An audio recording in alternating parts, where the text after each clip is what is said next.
콜로라도에는 아주 좋은 스키장들이 많이 있죠. 그래서 겨울이 되면 미국 전역에서 스키를 타려고 많은 사람들이 콜로라도로 몰려들게 됩니다. 스키나 스노우보드를 배우신 분들이라면 다들 잘 아시겠지만 이 스키나 스노우보드를 배우려면 가장 먼저 배우는 것이 바로 넘어지는 것입니다. 왜냐하면 잘 넘어져야 다치지 않기 때문이죠. 그런데 어디에서나 잘난 사람들이 있게 마련이죠. 스키장에도 스스로 잘난 체하며 넘어지는 것을 배우지 않고 리프트를 그냥 타고 올라간 사람은 이 리프트에서 내리자마자 넘어지는 법을 배우지 않은 것을 후회하게 될 겁니다. 이 세상에 실수나 실패를 하지 않는 사람은 아무도 없습니다. 인간은 누구라도 할 것 없이 모두 다 연약함과 어리석음을 가지고 있어서 어떤 문제에 부딪히게 되었을 때 쉽게 넘어집니다. 심지어 우리가 알고 있는 성경의 위대한 인물들도 그들이 실패하지 않아서 성공을 한 것이 아니라 실패를 경험했지만 그 실패를 극복하고 다시 바른 길로 돌아온 사람들이라는 것을 알 수 있습니다. 즉, 잘 넘어지는 법을 배운 것이지요. 그런데 넘어졌다가 다시 성공한 사람들을 한번 보세요. 그들은 모두 자기가 넘어졌던 그 자리에서 다시 일어난 사람들입니다. 우리가 실패했던 그 자리, 바로 그 자리에서 다시금 일어서서 돌아오면 해결되는 것입니다. 하지만 대부분의 사람들은 자기가 넘어졌던 곳이 아니라 다른 곳에서 그 원인과 해결책을 찾으려고 합니다. 우리나라 속담에 종로에서 뺨 맞고 한강 가서 화풀이 한다라는 말이 있어요.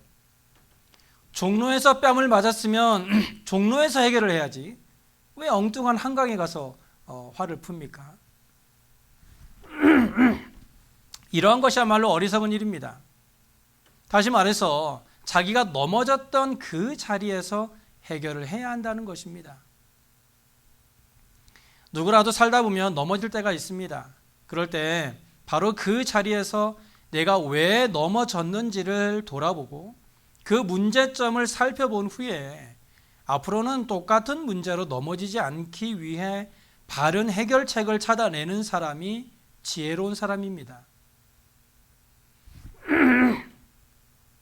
여기서 중요한 것은 우리가 넘어진 그 자리에서 해결책을 찾아야 한다는 것입니다. 그런데 오늘 본문의 가인의 모습을 보면 마치 종로에서 뺨 맞고 한강에서 화풀이하는 모습을 발견할 수 있어요. 오늘 본문을 보시면 가인과 아벨이 하나님 앞에 제사를 드리는 장면이 나옵니다. 그런데 하나님께서는 아벨의 제사는 받으셨지만 가인의 제사는 받지 않으시죠. 한마디로 아벨은 예배 드리는데 성공했고 가인은 실패한 것입니다. 만약 가인이 지혜로운 사람이었다면 바로 그 자리에서 이런 고민을 했어야 했습니다. 왜 하나님께서는 내 동생의 예배는 받으셨는데 나의 예배는 받지 않으셨을까? 나의 잘못은 무엇이었을까? 나의 태도에 어떤 문제가 있었던 것일까? 만약 가인이 이런 질문을 스스로 해보고 자기가 잘못된 것을 찾아내서 고치는 모습이 있었다면 아마 그에게도 소망이 있었을 것입니다. 우리도 살아가면서 여러 가지 안 좋은 일들이 겹칠 때가 많죠. 다른 사람들은 평범하게 잘 살아가는데 유독 내가 하는 일은 잘 안 되고 심지어 어제 내가 산 수박도 맛이 없어요. 다른 사람들은 고민도 안 하고 사도 맛있는 수박을 잘도 고르더만 나는 색깔도 보고 두드려도 보고 이렇게 저렇게 신중하게 고민해서 사서 집에 와서 잘랐더니 안 익었네. 내가 하는 일마다 다 안 되는 거예요. 요한계시록 2장 5절에 이런 말씀이 있어요. 그러므로 어디서 떨어졌는지를 생각하고 회개하여 처음 행위를 가지라. 만일 그리하지 아니하고 회개하지 아니하면 내가 내게 가서 내 돛대를 그 자리에서 옮기리라. 우리 주님께서는 지금 에베소 교회 성도들을 향해서 너희들이 무엇을 잘못했는지, 너희들이 어디에서 떨어졌는지 그 떨어진 위치를 찾아서 그 자리로 다시 돌아가라 라고 말씀하고 있습니다.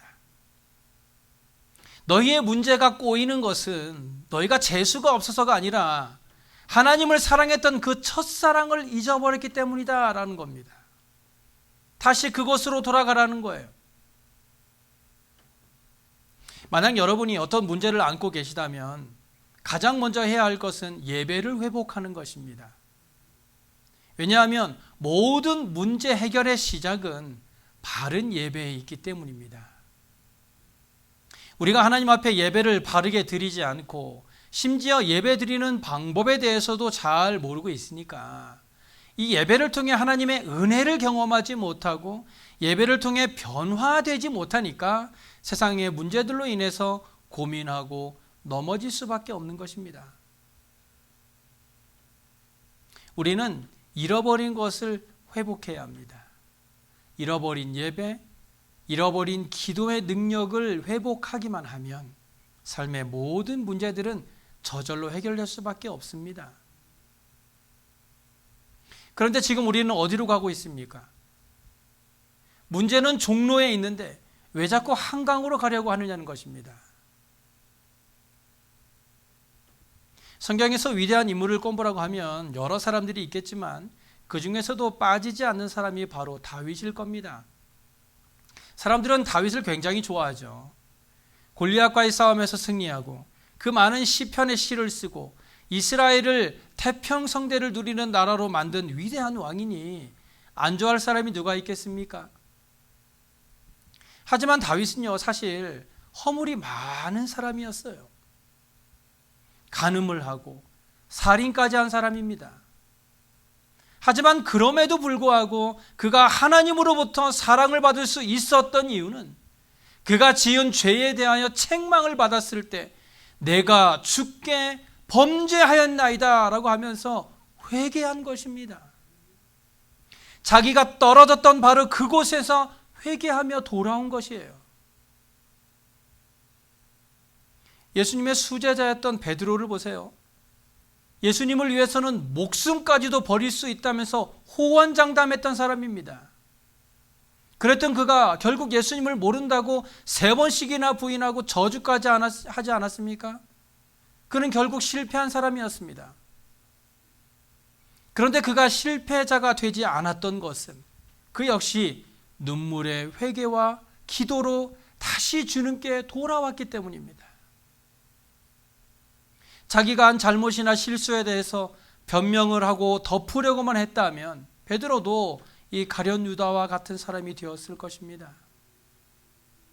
하지만 그는 바로 그 자리에서 회개하고 돌아온 것입니다. 그러므로 우리에게 필요한 것은 실수를 했느냐 안 했느냐가 중요한 것이 아니라 그 실수에 대해서 죄를 깨닫고 회개하고 돌아왔느냐 돌아오지 않았느냐 하는 것입니다. 오늘 본문의 가인 역시 자신이 떨어진 그 자리를 찾아서 다시 돌아갔다면 비록 하나님께서 처음에는 아벨의 제사만 받으셨을지라도 그 다음부터는 가인의 제사도 기쁘게 받으셨을 것입니다. 그러나 가인은 문제의 원인을 다른 곳에서 찾았어요. 하나님께로 돌아가서 자기의 잘못을 고치고 자기의 행동을 변화시키기만 하면 되는 것인데 어리석게도 자기의 문제를 동생에게 돌리고 결국 동생을 죽이고 만 것 아닙니까? 가인이 생각한 해결책은 아벨만 없으면 된다고 생각한 겁니다. 아벨만 없으면 이 라이벌이 없으니까 하나님께서 자기의 제사도 받으실 것이다 라고 생각한 거예요. 우리들의 모습도 가인과 다를 바 없습니다. 어떤 문제가 발생하면 그 문제의 원인을 자꾸 다른 데서 찾으려고 합니다. 침대의 위치가 안 좋은가? 우리 집에 수맥이 흐르나? 올해가 삼재라서 그런가? 이렇게 문제의 원인을 자꾸 다른 데서 찾으려고 하는 것이죠. 그러다 보니까 자꾸만 성경과는 동떨어진 방법을 찾으려고 하고 그런 방법으로 실패를 피해 가려고만 하는 것입니다.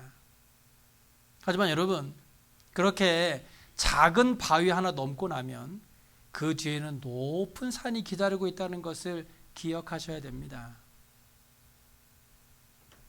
그렇다면 예수님을 믿는 우리 성도들은 이런 실패에 대해서 어떤 태도를 가져야 할까요? 어느 날 사자와 나귀와 여우가 합동해서 사냥을 나갔습니다. 서로 협력해서 사냥을 한 후에 사냥한 것을 놓고 사자가 말했어요. 자, 우리 셋이 협력해서 이것을 얻었으니 자, 이것을 함께 나누어 먹자. 그리고 사자가 나귀를 보면서 이것을 한번 나눠보라고 했습니다. 이 나귀는 사냥한 것을 공정하게 3등분 딱 나눴어요. 그것을 지켜보고 있던 사자가 마음이 편치 못했어요. 아니, 내가 명색이 사자인데 나를 너희들과 똑같이 취급을 해? 화가 난 사자는 나귀를 잡아먹어버렸습니다. 이제는 누구만 남았어요? 여우하고 사자만 남았어요. 사자는 여우에게 자, 그럼 이제 네가 이것을 한번 분배해 보아라. 하지만 여우는 극구 사양했습니다. 아니, 제가 나누다니요. 무슨 말씀을 그렇게 하십니까요? 사자님께서 다 잡수시고 남기시면 제가 나머지를 먹어야지요. 사자는 빙그레 웃으며 여우를 칭찬했습니다. 너 참 똑똑하구나. 너 그거 어디서 배웠냐? 나귀가 죽는 것을 보고 배웠습니다.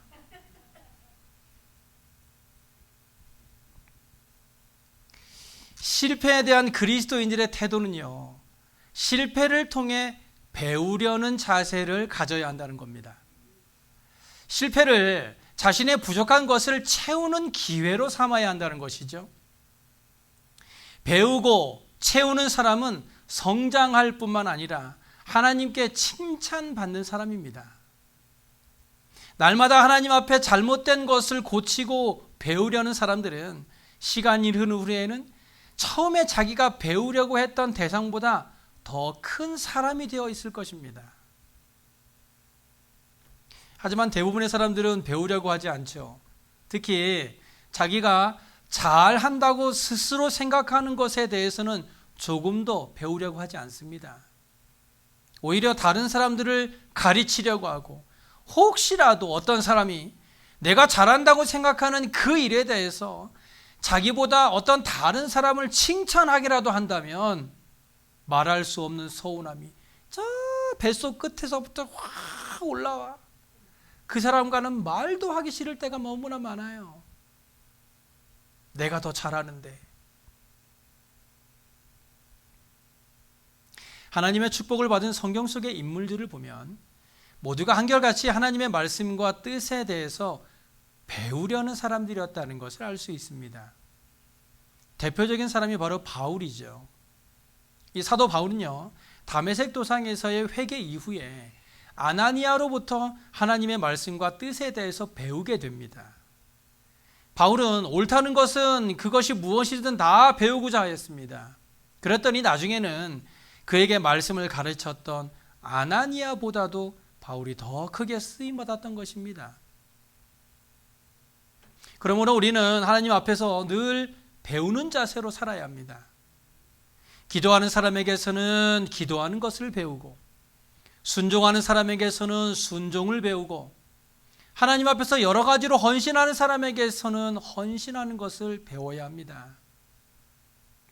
하지만 배우는 자세가 없는 사람들은 그런 사람들이 드러나지 못하도록 계속 밟기만 하죠.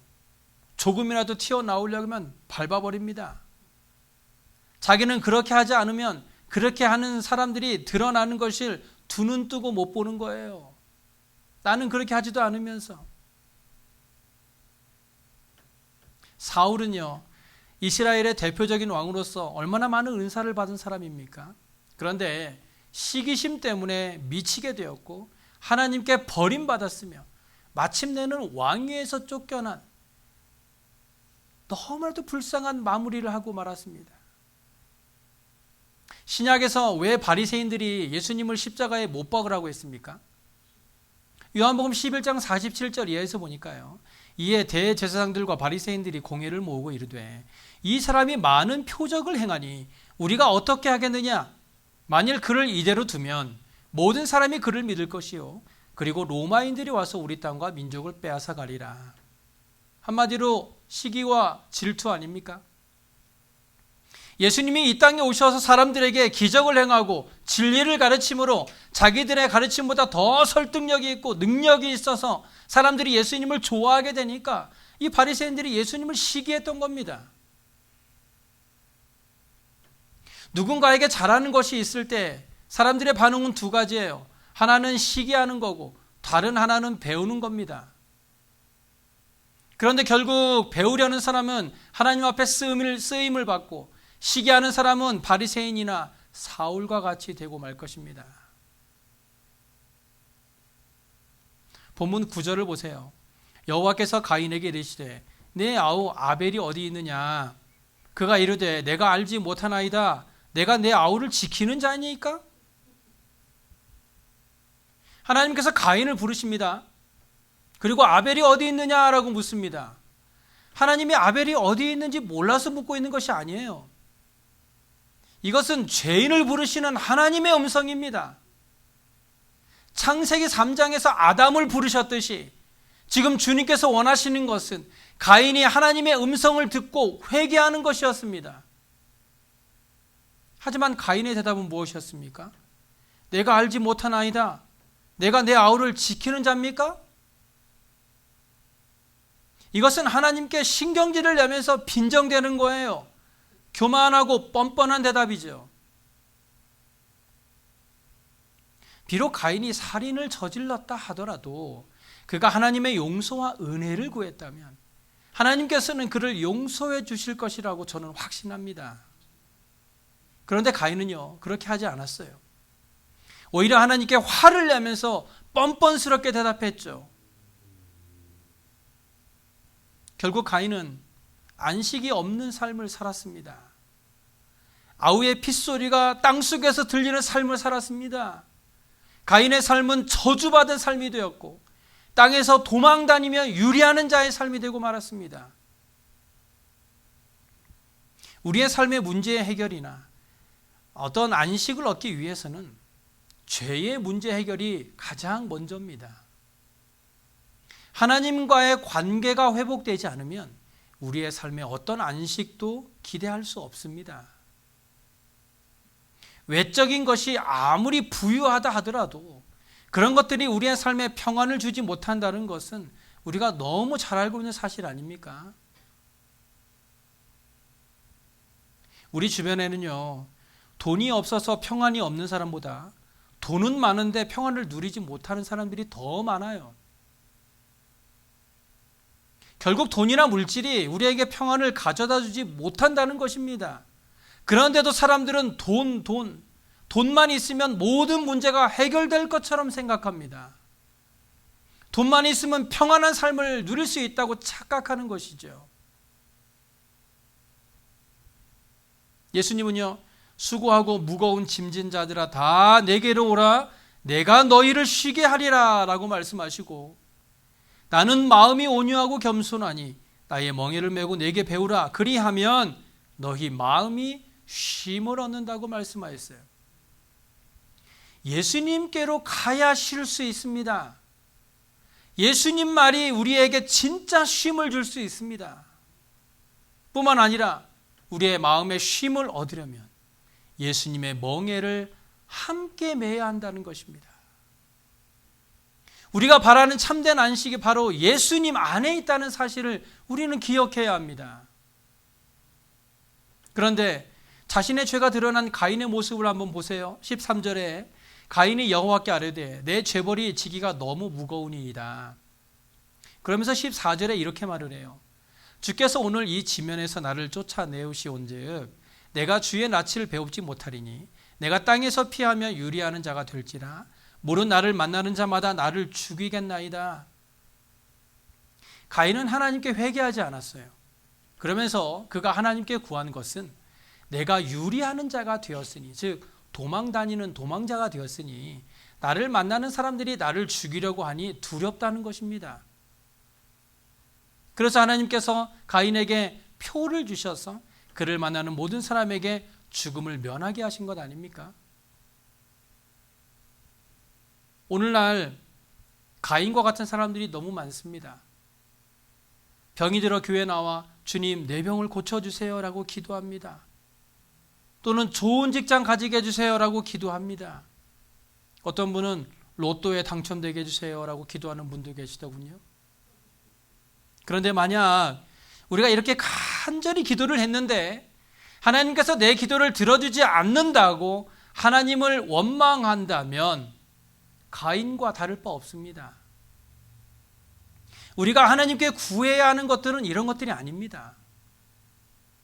하나님의 은혜는 인간의 연약함보다 강하고 사람들이 말하는 팔자보다도 더 강합니다.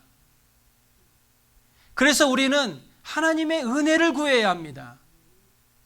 가인처럼 도망 다닐 때 죽지 않기를 구할 것이 아니라 우리의 삶을 통째로 바꿀 수 있는 능력이 있으신 하나님의 은혜를 구해야 한다는 것입니다. 하나님의 은혜가 모든 것을 이깁니다. 우리의 실패도, 우리의 연약함도, 심지어 우리의 죄까지도 하나님의 은혜만 있으면 됩니다. 그렇기 때문에 우리는 하나님의 은혜를 구해야 하는 것입니다. 보통의 사람들은 어려운 일들을 만나게 되었을 때 내가 그 일을 감당할 수 있는 힘을 달라고 기도하죠. 그래서 그 일들을 잘 이겨낼 수 있도록 기대하는 것입니다. 물론 하나님께서는 우리가 이길 수 있는 힘을 주시겠지만 그보다 먼저 우리에게 그런 상황들을 주셔서 우리로 하여금 그런 상황들을 통해 하나님께 나아가기를 원하신다는 것입니다. 그래서 우리에게 힘든 일이 겹칠 때 하나님은 왜 나의 기도를 들어주지 않지라고 실망할 것이 아니라 그런 상황들을 통해 하나님 앞에 한 번이라도 더 기도하게 하시고 또한 내가 그렇게 하나님께 더 가까이 감으로 인해서 하나님이 베푸시는 은혜를 경험할 수 있는 기회를 주신 것에 대해 감사할 줄 아는 성도가 되어야 한다는 것입니다. 누구나 넘어질 수 있습니다. 그래서 우리는 잘 넘어져야 합니다. 누구에게나 어려운 일이 닥칠 수 있지만 그런 일로 인해서 넘어져서 실패하는 사람이 있는가 하면 그런 실패를 통해 더 큰 축복을 누리는 사람도 있습니다. 성경에 나오는 많은 믿음의 사람들도 다 실패를 겪었지만 그들이 결국 성공할 수 있었던 것은 그들이 넘어진 그곳에서 자신의 죄를 회개하며 하나님께 나아갔다는 것입니다. 결국 그들은 하나님의 은혜를 구한 것입니다.